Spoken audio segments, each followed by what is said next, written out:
السلام عليكم ورحمة الله وبركاته. بسم الله والحمد لله والصلاة والسلام على حبيبنا وأسوتنا وقدوتنا وشفيعنا رسول الله صلى الله عليه وآله وسلم. دعاء أغلى من كنوز الذهب والفضة. نعرف بعد ما نصلي على حبيبنا صلى الله عليه وسلم، أي ورب الكعبة، بقول لكم ورب الكعبة، هذا الدعاء أغلى من إن يبقى عندكم كنوز من الذهب والفضة. ده مش كلامي ورب الكعبة، ده كلام الحبيب المصطفى صلى الله عليه وسلم. عشان كده أرجو من حضراتكم ورقة وقلم واكتبوا الدعاء دوت واحفظوه وقولوه كل يوم ولو مرة، بفضل الله الدعاء ده يجمع لكم خير الدنيا والآخرة.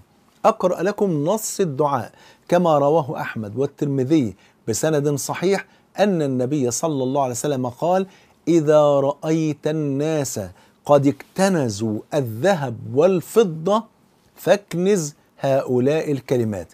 يعني لو شفتوا الناس بيجمعوا الذهب والفضة، اجمعوا انتوا الكلمات ديت أغلى من الذهب والفضة. قال: إذا رأيت الناس قد اكتنزوا الذهب والفضة فاكنز هؤلاء الكلمات. إيه هم؟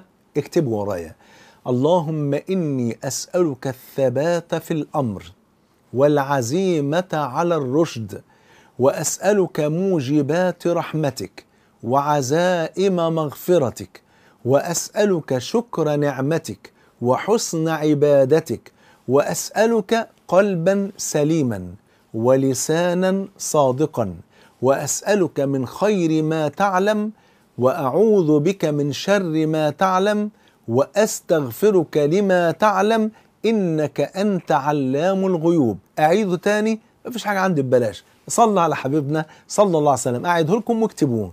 قال صلى الله عليه وسلم: إذا رأيت الناس قد اكتنزوا الذهب والفضة فاكنز هؤلاء الكلمات اللي هم: اللهم إني أسألك الثبات في الأمر والعزيمة على الرشد، وأسألك موجبات رحمتك وعزائم مغفرتك، وأسألك شكر نعمتك وحسن عبادتك، وأسألك قلبا سليما ولسانا صادقا، وأسألك من خير ما تعلم، وأعوذ بك من شر ما تعلم، وأستغفرك لما تعلم، إنك أنت علام الغيوب.